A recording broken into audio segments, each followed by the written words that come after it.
I'd like to say thank you again for inviting myself and Michelle to talk today. And I'm really, excited to talk about this topic, which is digital inclusion for Vietnamese cultural professionals, the challenges and opportunities of representation and engagement.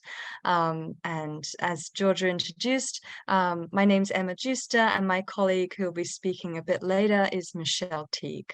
And we're from RMIT University and Shanghai Jiao University. So I'd like to just provide a little bit of an introduction to our topic and our research project, first of all. So digital technologies have the potential to empower Vietnamese cultural professionals, curators, museum directors, artists, and the like, by providing them with access to and inclusion in the global discourse on art and culture. However, they also face direct and indirect barriers or boundaries, such as a lack of resources like technical, financial, and human resources, as well as language inclusion barriers, geopolitics, and outdated stereotypes that are circulating online today, which impact their capacity to effectively represent their culture and to engage with a national and international audience as far as they kind of wish to do. And these challenges can impede the digitization process in Vietnam, and therefore, more broadly, could impact and have an impact on a global digitization divide between the global north and global south.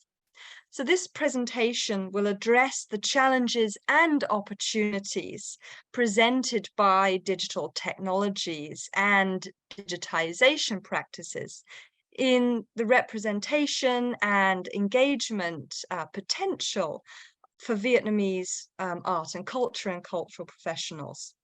And we're going to look at later on a co-designed action research project that was carried out at RMIT University, Vietnam, in collaboration with museums in Vietnam. Okay. So I just want to now provide a little bit of background and context of this research project.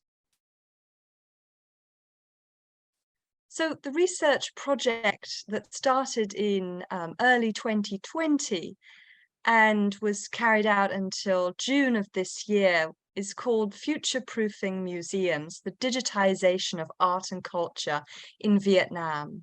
I was leading a team, including Michal, who's also speaking today a bit later on, as well as other colleagues and academics across engineering, design, communication studies, and also not only across discipline, but across different countries. We also had an academic from Melbourne in Australia as part of our team. And we have some external partners: Vietnam National University, the Vietnamese Women's Museum, the National Museum of History, and Vietnam Museum of Fine Arts, who we collaborated with on this project. And we had a particular methodology, a co-design action research methodology, where we first of all interviewed 50 artists and cultural professionals in the capital city of Hanoi, Vietnam. And we then went on and used the findings from these interviews to construct and co-create a digitization project with 3 museums. And we used photogrammetry techniques to basically digitize the collections of these museums in a low-cost and sustainable way. We also used case studies on a particular non-profit art space and a particular museum, the Vietnamese Women's Museum in Hanoi, the capital city. And we also organized and held several events, which we felt could also be a part of this methodological approach, whereby the events were actually outputs of the research and helped in our aim and the museum's aim to together develop the culture sector through digital technologies. And we've also surveyed the audience to find out the audience perspective on what they want from digital content, particularly from Vietnamese museums.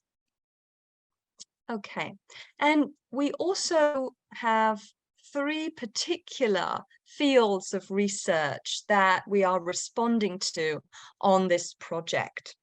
The first is digital representation and engagement in Asia in the cultural sector. And this responds to the increasing creation of digital art and experiences online, and the wealth of literature on this topic particularly. But however, there is a need to discuss representation and engagement within this literature, as we need to identify and highlight the issues around the disparities in level of access, quality of access, and type of representation and level of engagement that certain communities have or maybe don't have online. The second theoretical framework is about digital content and storytelling in the museum sector. And this responds to how across Asia, and particularly Southeast Asia, there is a focus on the production of sustainable digital archives, where the quality of digital content is important for cultural preservation. But recently, there's been a shift to seeing the importance of digital content for cultural promotion and storytelling. And the third theoretical framework is digital inclusion and exclusion, where we must question the ethics of digitization and digital display, especially in the global South. Okay.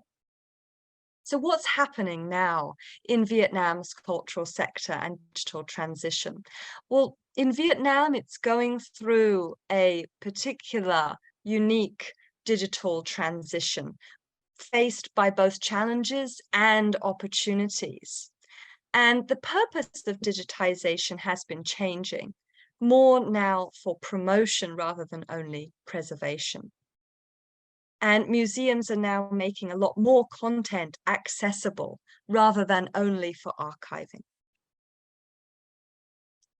And there are opportunities for the digitization of art and culture in Vietnam particularly, providing accessible educational and research resources, the ability for Vietnamese cultural professionals to tell their own story in their own way, and to keep up pace with changing audience demands for new types of content, and for COVID recovery towards creating hybrid experiences, museums and in online experiences.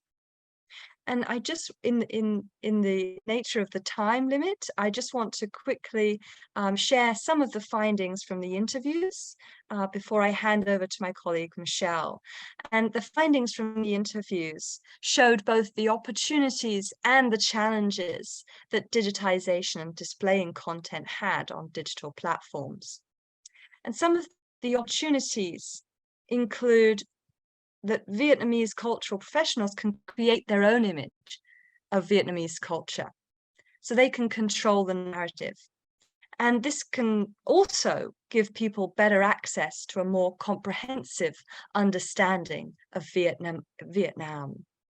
And one participant says, with the content that we display online, we want to show the rich variety of styles and artists that shows the enormous diversity of the arts in Vietnam.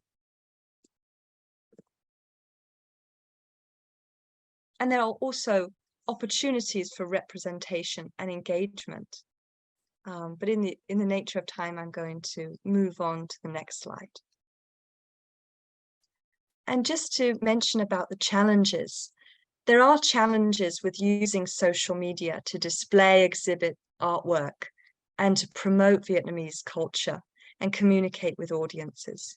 The problem are with search engine optimization, issues with Facebook policies that are always changing, and dual language on Facebook is a bit clunky, and so that can provide a barrier to being searchable and findable.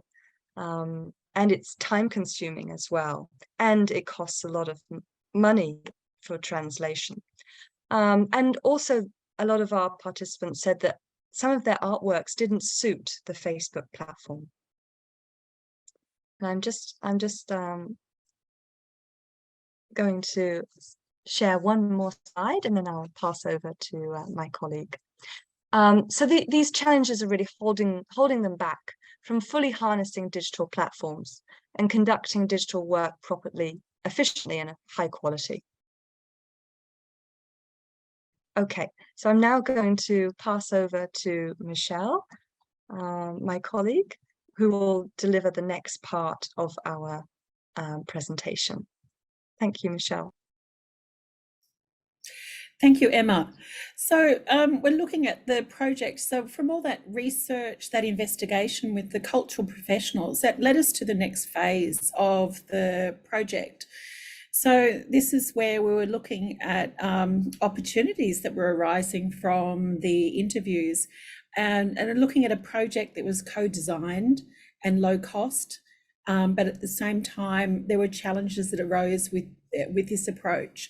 But this particularly, our approach arose out of all the research and the information that we had. So we were making it suit the institutions and the cultural professionals. So with this, we developed a technique of a system of using photogrammetry to create 3D digital artifacts, but using free software. So that was the criteria. It had to be no cost or low cost. So everything was free. So MeshLab, Blender, Sketchfab, and Mozilla Hubs. So for example, so we kept it very, tried to remove as many barriers as possible from the system that we were putting into place for digitisation. So addressing the issues from the interviews, and we wanted to increase available resources from Vietnamese cultural heritage for museums for education purposes and the general public. And this was kind of exacerbated by the COVID situation, because we realised that not a lot was actually digitised. And then, so we can look at the next slide to look at some of the challenges that we identified.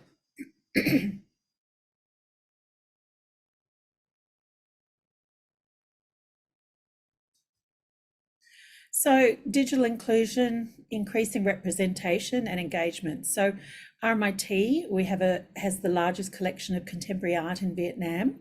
So part of that was actually us, doing what we were saying we were going to do, was actually also increasing the engagement with our collection. We organised an exhibition online and offline to showcase the Vietnamese art to the general public. Student workshops were held at RMIT University.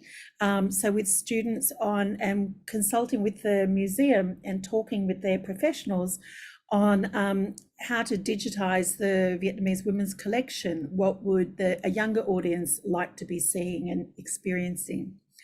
And we also developed, it was a 3-day workshop together with the Vietnam Fine Arts Museum. And it was for cultural professionals who came from across the country to access the 3-day workshop to develop their skills. Next slide, please. So the photogrammetry process, which you can see here, again, low budget, low cost. We thankfully we have a communications and film departments who are able to access all the equipment ourselves to light everything properly. But keeping low cost, we weren't using expensive cameras. We were just using a smartphone to do the photography and then drop all the photos into Meshroom to connect it all together in the 3D space, and then using Blender to smooth out, some of the issues with maybe how it was appearing. Next slide. So here you can see some examples of the betel nut collection, and they're hosted on Sketchfab. again, which was it's a free platform. But what was great with this, by doing this work, we found some of the platforms were actually starting to reach out to us and or the museum and saying, oh, we've noticed you've got this great collection up. We can offer you a free account for a certain amount of time. So it was nice to see that this sector actually did have the platforms actually did have ways to support the cultural sector. And next slide. So there were some instances where the technique we had, it can't document every artifact properly. Some artifacts are a bit complex. They might be really matte or really detailed in color. And so for those particular objects, we employed a scanning company, and they did the artifacts that we weren't able to do with that have more complexity. So next slide. So here, if you're interested, this QR code can take you to experience the actual Sketchfab collection from the Vietnamese Women's Museum on the betel nuts. Okay, and next slide, please. And here as well, as part of that, looking at, well, now that we had the 3D objects, again, it's what are we going to do with them? And again, our criteria of being low cost or no cost. So for in terms of that, the decision was made to use Mozilla Hubs to create a virtual exhibition space. And this was where an opportunity was identified with Europeana. And so we created this environment as part of that. And this digital environment, was awarded the Beyond Borders project by Europeana for projects outside of Europe last year. So next slide, please. So in conclusion, from our experience of running this action research project, so for the cultural professionals in Vietnam, their experience of using digital technologies can be seen as being disempowering as well as empowering for the preservation of cultural heritage, for some of those earlier barriers that we were identifying, such as language, search engine optimization, access to human resources, technical and financial resources. So, and now particularly looking at showcasing Vietnam to the world and really taking control of how Vietnam is being presented, because predominantly that's been by other nations have had a stronger voice on who and what Vietnam is. So again, there's the hidden challenges, which I think are really important in terms of digitising, and I think this affects the other countries in the global south. So in terms of algorithms and biases and existing stereotypes, I think is quite interesting in terms of cultural heritage and preservation. So more challenges perhaps than European-based or Western kind of institutions might face. And next slide, please. So digital inclusion, like the recommendations that have come out of this research project. So in terms of really focusing on capacity building and collaborative partnerships and really encouraging that kind of networking between different organisations has been a strong part of this project, and we'd like to see that continue. So the technical resources, I think, again, technology is changing so quickly. I think constantly need to be re-evaluating the systems that we use in terms of low cost and no cost approaches. It's even easier now than when we established this system initially to do this. And also looking at financial resources. So there is the issue of balancing the paid for services with ethics around cultural heritage and diversity and accessibility questions. Another strong recommendation is to embed the digitisation strategy into the operations of cultural institutions. It has predominantly been on a very ad hoc kind of basis rather than being embedded. So I think that is an important recommendation. And also the blending of like phygital experiences, so hybrid models of museum experience that are between the digital and the physical world. Another aspect that strongly arose during this research is the need for clarification and strengthening of IP and copyright protections. And also within Vietnam, a standardisation of the sector metadata protocols. Again, this is an issue that is affected by language. How you express something in Vietnamese might be quite different to the terms that are used by professionals in European settings. So next slide, please. And the one thing that we, during this project, we started to talk a lot around is to have an awareness about our role and position as researchers, because we're foreign academics in international universities, and needing to be aware that we don't just kind of exacerbate the Orientalist problem, and to make sure that we let the museums do the projects themselves, at the projects that they can take on the information and the systems and actually do it for themselves rather than become reliant on us as a university. So that's why it was important to make sure the project was co-designed. Okay, next slide. Okay, so there's our details. Please feel free to reach out to us if you have what in the future. But at this time, if there's any questions or that you'd like to raise with us about the digital inclusion in Vietnam.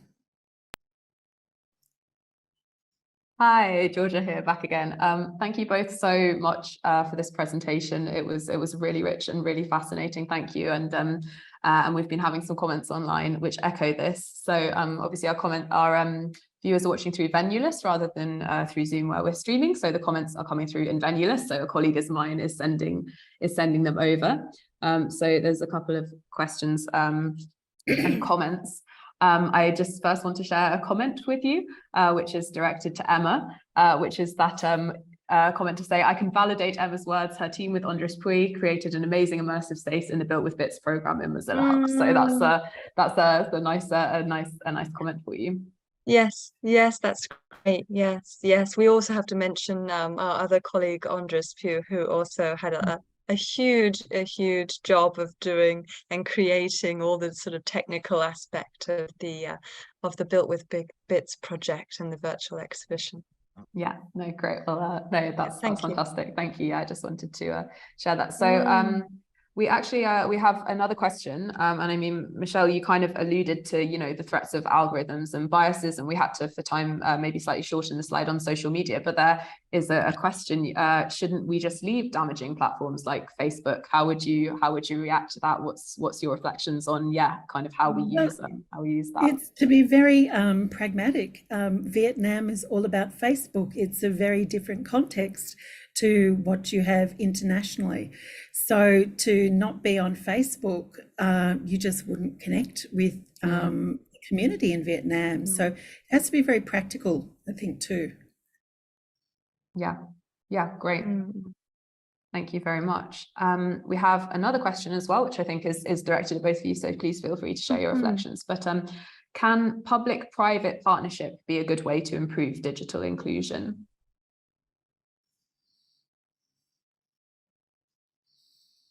So Emma, what do you think? Yeah, again, like you said with Facebook, it's very particular for each country or each kind of region and community. And so I think as for now, there's some examples of private-public collaborations, but not that many. And so I think you have to do things that are culturally appropriate and culturally relevant. And so I think that's why maybe there isn't that many yet of public-private collaborations in Vietnam. And I think that's where, for us as an educational organisation, education is really highly valued in Vietnamese culture, and in a way that really opened doors and established a real rapport and trust, which I think was so I think that's the thing, and we were there very much for multiple years. So I think that's the other thing about partnerships, whether they're with private or public, it needs to be long-term to build those relationships. Yeah, thank you. Emma, sorry, is there anything you would add to that? Yeah, just to say that of course our project was by its nature a private university collaborating with public national museums. But again, it was quite unusual in that sense. Yeah, that's all I wanted to add. Yeah, no, of course, thank you. And then I just have a kind of final question myself, although I think, Michelle, you kind of actually alluded to this in your answer to the final one, which is what, you spoke about the importance of co-designing projects together. What would your kind of what would your top tips be for the ways that you can do that most effectively? I mean, you just spoke about long-term partnerships being important, but is there anything else that we can take away from that? I don't know. Sorry, Michelle, if you. Well, I think that it was because we'd started up, we had smaller projects. We were doing studies, say, with the Women's Museum. Maybe we would have some talks or things like that. And then it was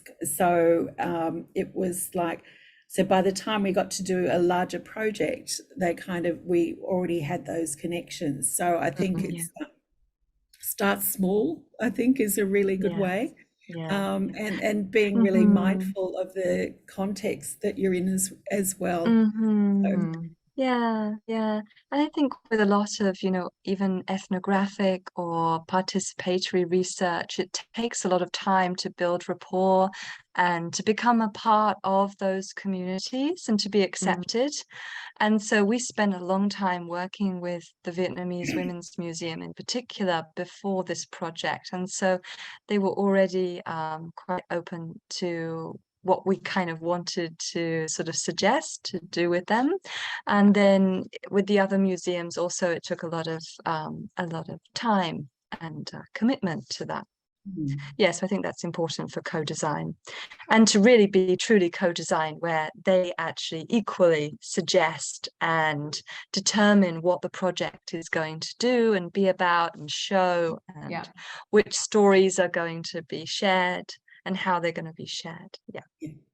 Yeah, and I think that final line you just said about stories is something that we keep coming back to in the cultural heritage sector as well. Whose stories are we sharing and how? So we definitely didn't want it to be our story. So that's why we were adamant that we wanted this to be co-designed. Yeah, brilliant. Well, I want to thank you so much for your inspiring presentation and for being with us at Europeana Tech today. And I hope that everyone watching online has enjoyed it as well. So thank you both so much.